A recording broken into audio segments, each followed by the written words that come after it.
teman-teman membuat sebuah karya film, teman-teman harus tahu dulu apa sih sinematografi, apa sih tugasnya si seorang sinematografer, ya teman-teman. Nah terus nanti sekarang saya juga akan menjelaskan tentang rencana pembelajaran semester untuk sinematografi. Terus teman-teman itu harus mampu menghasilkan karya di bidang penyiaran atau membuat sebuah karya filmnya.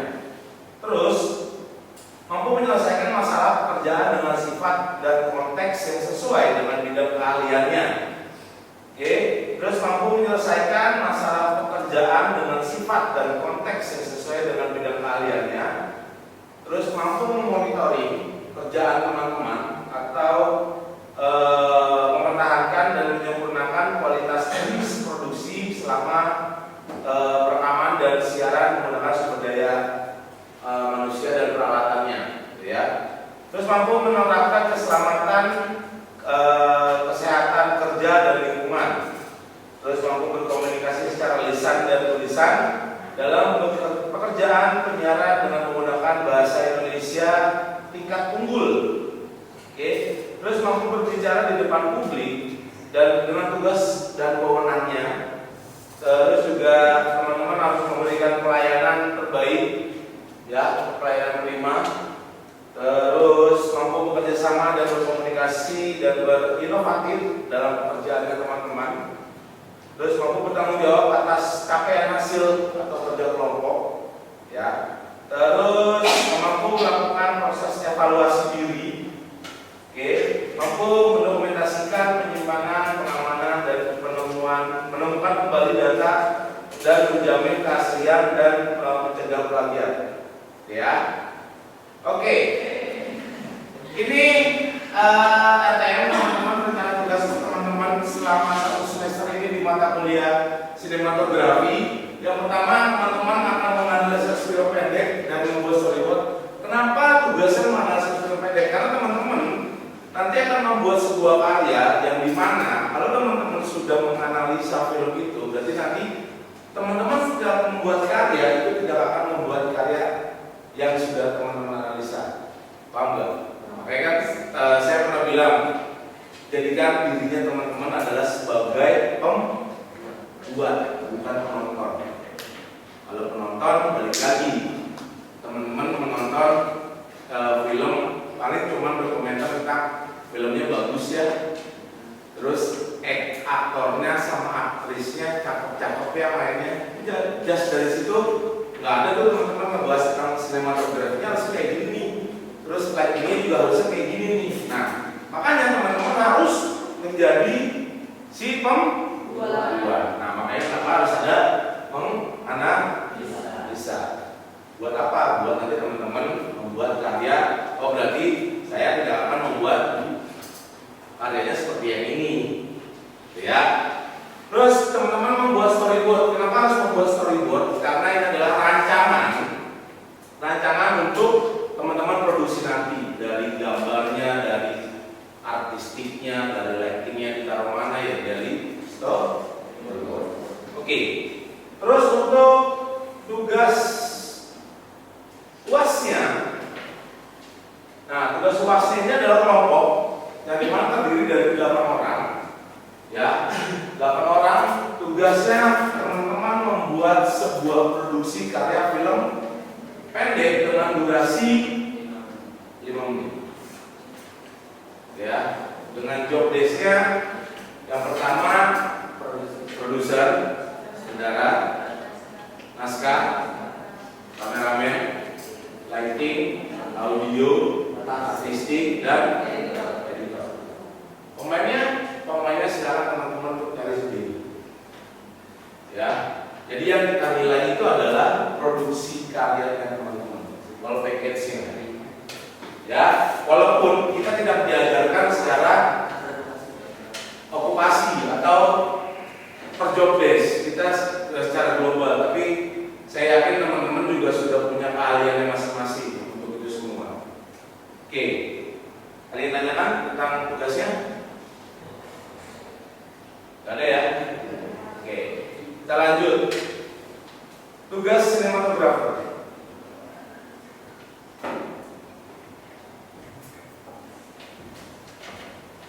Oke, tugas sinematografer yang menciptakan imajinasi visual dalam sebuah film itu adalah sinematografer. Ia adalah tanggung jawab terhadap kualitas fotografi, pandangan sinematik atau sinematik look-nya dari sebuah film.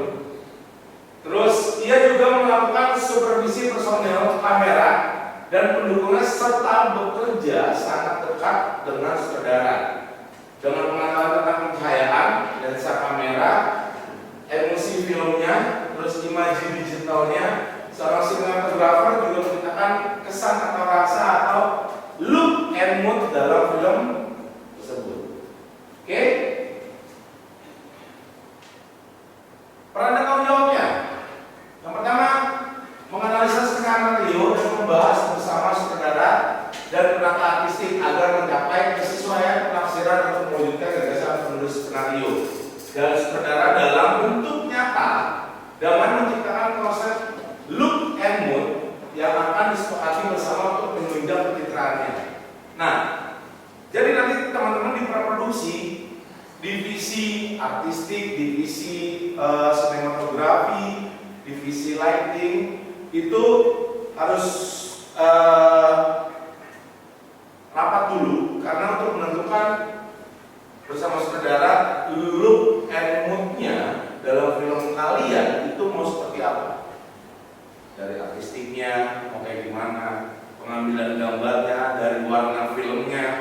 Karena warna film di tahun 98 sama warna film di tahun 2025 sekarang itu sangat beda. Ada yang wow, ada yang cool, ya. Oke. Bersama saudara penata artistik dapat departemen produksi mengecek dan melihat ulang hasil syuting interior maupun eksterior. Merencanakan letak kamera dan cahaya di lokasi, kemudian membuat floor plan. Nah, teman-teman juga harus membuat floor plan, karena floor plan itu nanti akan digunakan untuk pergerakan kameranya teman-teman mau kemana. Oke, terus menentukan kebutuhan dan menjamin semua peralatan dengan spesifikasi sesuai dengan desain visualnya. Oke, menentukan melakukan uji coba peralatan dan bahan baku dengan uji coba filter make up, terus custom, properti dan warna set. Karena kalau teman-teman belajar tentang artis kan ada beberapa warna yang mungkin diharapkan dalam sebuah gambar. Paham ya? Oke. Terus ikut menentukan laboratorium atau studio master produksinya atau studio filmnya. Oke, itu dia. Terus di tahap produksi ngapain aja sih si seorang sinematografer? Yang pertama, dia akan membreakdown skripnya. Terus syuting script di mana seorang sinematografer dapat mengembangkan checklist di setiap harinya. Misalkan hari ini teman-teman syuting berapa scene, ternyata cuma dapat 3 scene. Berarti seorang sinematografer juga harus megang tuh catatannya. Kita mau tahu berapa scene nih? Karena buat untuk divisinya dia juga harus tahu. Ya, oke. Terus memberi pengarahan tegas kepada personel kamera sesuai dengan desain yang sudah dibuat. Jadi desain yang sudah dibuat di praproduksi kalian harus kembangkan di produksi. Terus gimana Pak kalau misalkan nanti ada perubahan? Perubahan pasti ada karena di lapangan itu set itu akan berubah. Kita nggak tahu ya yang namanya cahaya, udara, tiba-tiba hujan, tiba-tiba mendung. Nah itu akan makanya teman-teman membuat plannya itu plan A sampai plan Z. Oke. Mengawasi set lampu dan waspada terhadap continuity. Nah ini jeleknya teman-teman mahasiswa BSI ketika syuting kalau udah capek, continuity-nya lepas tuh. Kalau udah capek nih, continuity lepas tuh. Harusnya misalkan kita di set kamar ada apa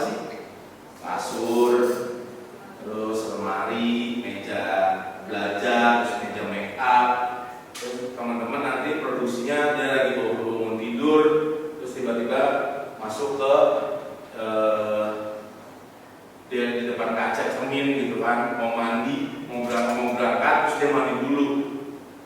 Otomatis nanti kan akan balik lagi ke kamar kan. Nah, dari tataan make upnya dia itu harus teman-teman foto tuh. Biar apa? Ketika nanti dia masuk lagi, kalian syuting di situ lagi, itu akan berubah.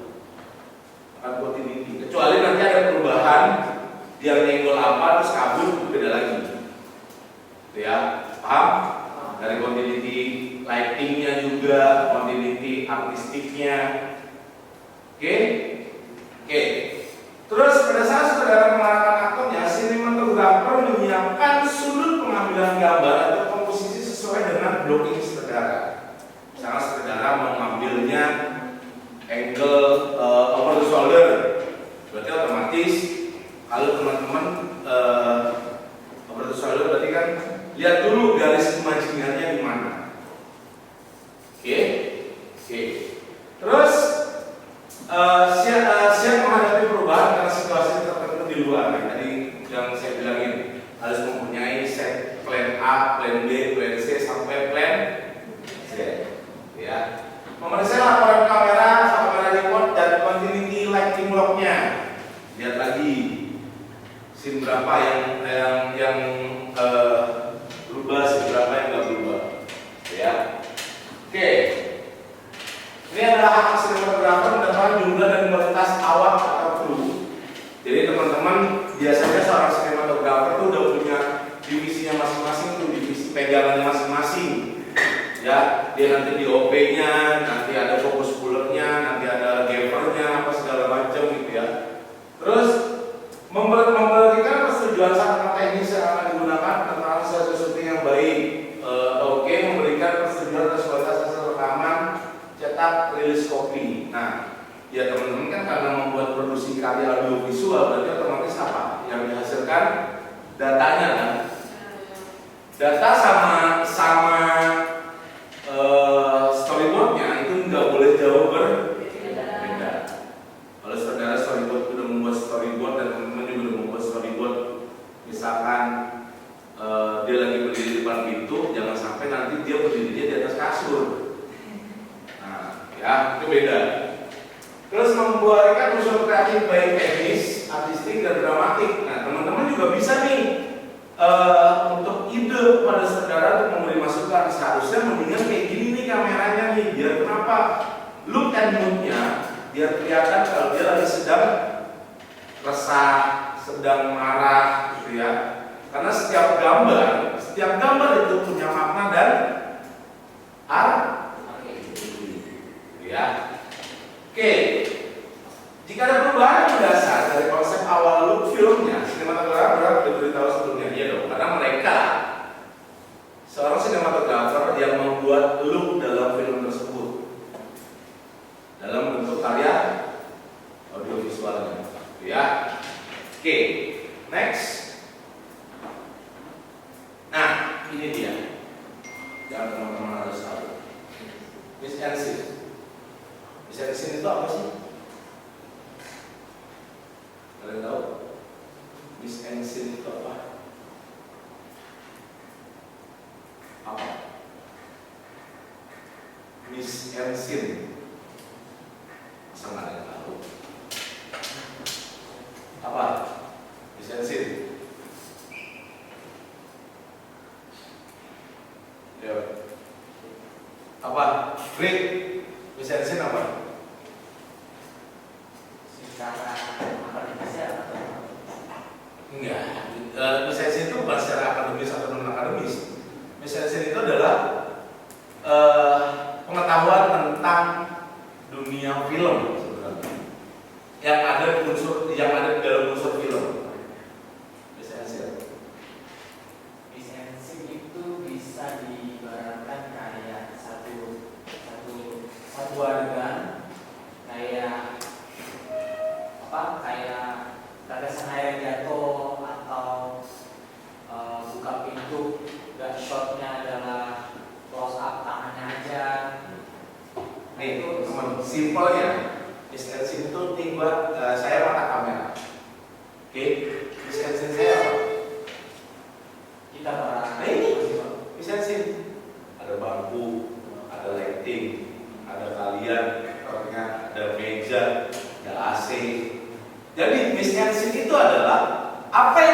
dalam frame itu mesti ada sih.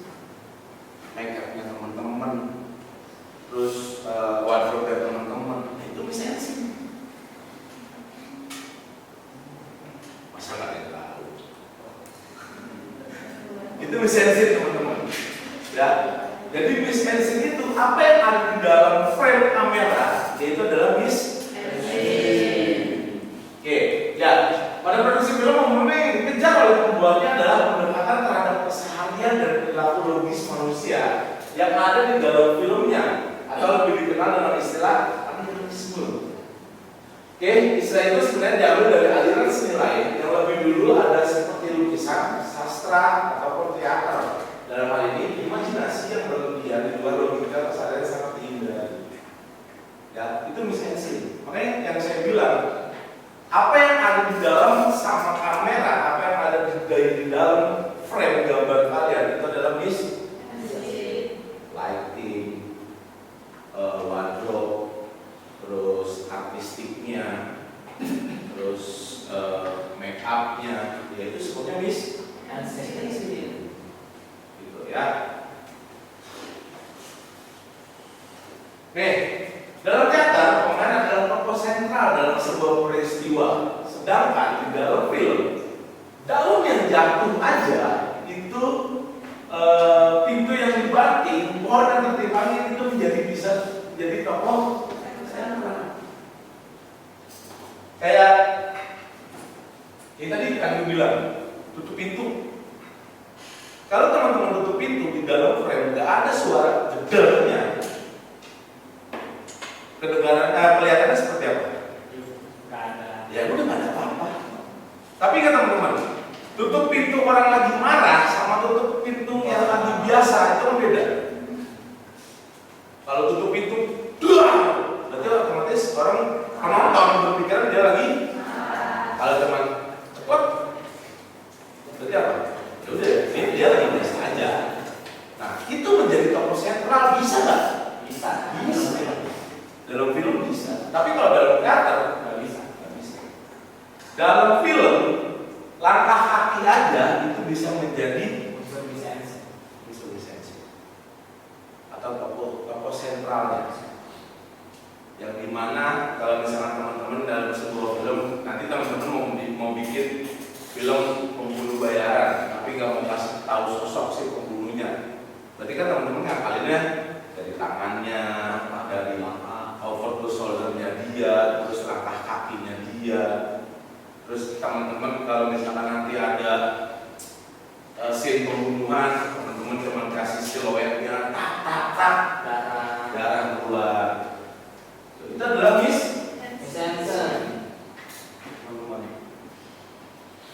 bahwa dalam film penonton tidak hanya melihat dari pemain, ya, tapi penonton akan melihat dalam sebuah frame kalian yang kalian kasih. Makanya banyak dulu pernah saya bilang sama teman-teman, hindari warna putih dalam sebuah frame kalian. Kenapa? Mata kita akan tertuju ke warna putih itu dulu, baru fokusnya ke yang lain. Pernah nggak sih begitu? Jadi kalau misalnya teman-teman nanti syuting outdoor di luar, terus cuaca lagi mendung, mensiasatinya kayak gitu, ambil padet kali dulu. Kalau enggak, mata kita akan tertuju ke si awan putih itu dulu.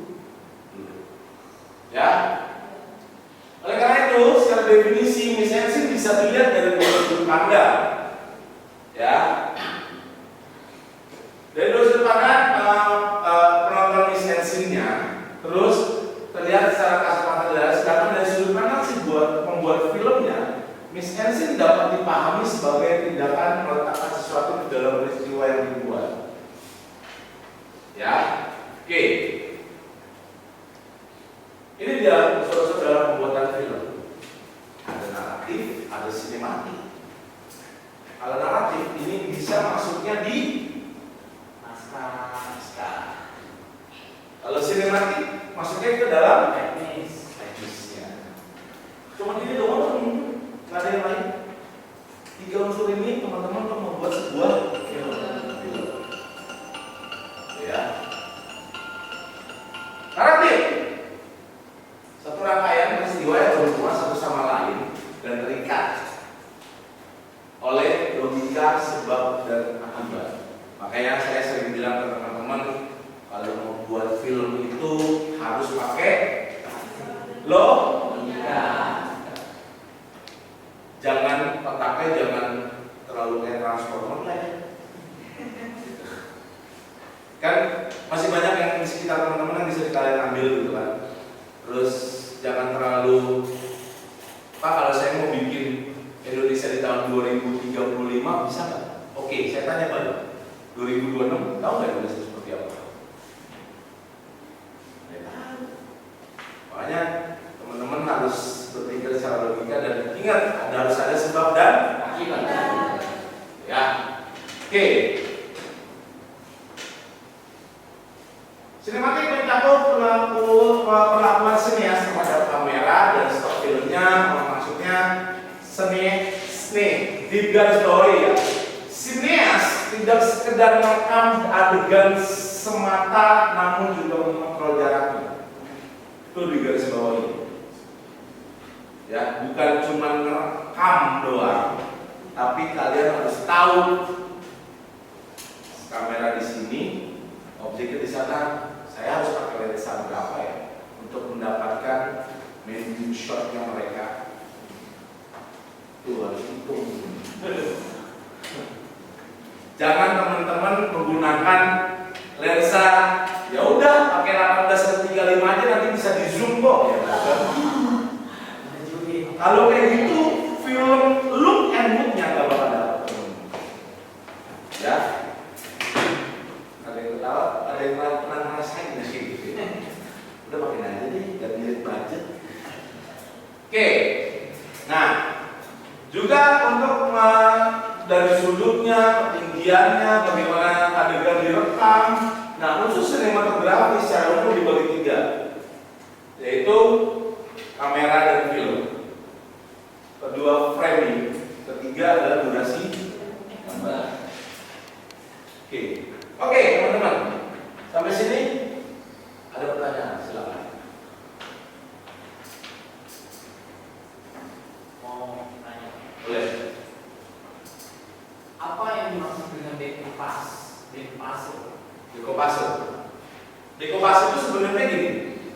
Decoupage itu yang teman-teman harus ketahui adalah dari alur ceritanya teman-teman dulu, decoupage-nya mau kemana? Atau kalau katakan sekarang adalah plot-twist-nya mau kemana? Dan di dalam film harus ada decoupage. Itu termasuk dalam unsur film naratif atau sinematik? Unsur naratif. Berarti apa? Itu kerjanya sih Betul. betul. Untuk menggunakan decoupage itu mau kemana? Terus plot-twist saya mau kemana? Gitu. Oke? Tapi apakah dalam decoupage itu sudah ada unsur theater of mind? Harus ada. Ya karena kan balik lagi dalam sebuah film kalian harus pakai logika. Simpel itu sebenarnya bikin film. Kalau otak kita jalan. Oke, ada lagi ya, satu lagi. Kalau misalkan kan storyboard ini kan buat nanti yang kayak gitu, yang bikin tuh kalau sutradaranya apa DP-nya atau gabung berdua? Ya makanya ada namanya rapat sebelum job desk-nya.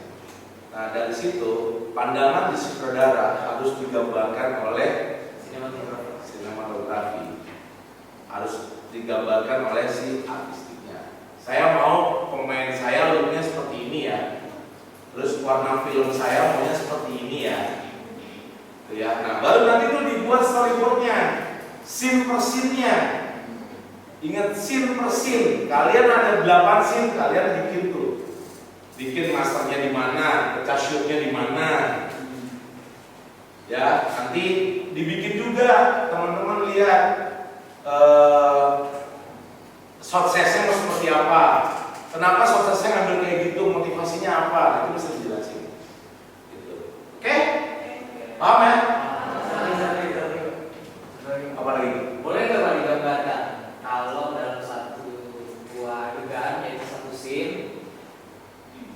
bikin storyboardnya untuk pecah scene itu bagaimana Pak? Oke. Contohnya gitu. Karena pemahaman kita tuh kebanyakan bikin storyboard satu scene misalnya, gambarnya white doang. Tapi untuk pecah shotnya kita nggak bikinin storyboardnya. Itu boleh apa enggak? Nah, penggambaran yang benar bagaimana? Oke. Nah, motivasinya gini, teman-teman harus mempunyai yang tadi saya bilang ada look and mood atau film look ya. Yang pertama, saya adalah mata kamera. Ini master saya. Oke. Ini garis imajiner saya sini. Nah, di sini ada dua orang. Gambar master ini. Nah, nanti ketika dia lagi ngomong berlawan arah, berarti teman-teman harus ambil potong over to shoulder-nya ke si pemeran di sini. Ya. Karena untuk apa? Karena untuk menunjukkan kalau dia misalkan lagi ngomong apa biar jelas. Maksudnya apa? Gambar itu diambil maksudnya apa? Tujuannya mau kemana? Terus habis dari situ balik lagi ke gambar master. Cowoknya lagi ngomong lagi, nanti kita cut dulu, ngambil ke sini untuk penggambaran si cowoknya ini. Itu maksud dan tujuannya. Karena penonton kalau dikasih gambar master doang, ini film apa ya? Gambarnya master doang ya. Nah, kalau teman-teman mau lihat stok gambar master yang banyak, teman-teman nonton film Joko Anwar. Film Joko Anwar itu full, bukan full ya, lebih banyak stok gambar master. Tapi motivasinya apa? Dia pasti punya motivasi itu. Jadi intinya teman-teman, setiap gambar harus mempunyai motivasi. Oke ya? Pak, berarti si gambar pecah shot ini tetap harus kita taruh dalam storyboard atau nggak usah? Harus. Harus. Karena kan dalam satu scene itu ada berapa shot. Oke, teman-teman. Ya, aman ya. Terima kasih banyak teman-teman untuk pertemuan kali ini. Semoga bermanfaat semuanya. Ya, assalamualaikum warahmatullahi wabarakatuh.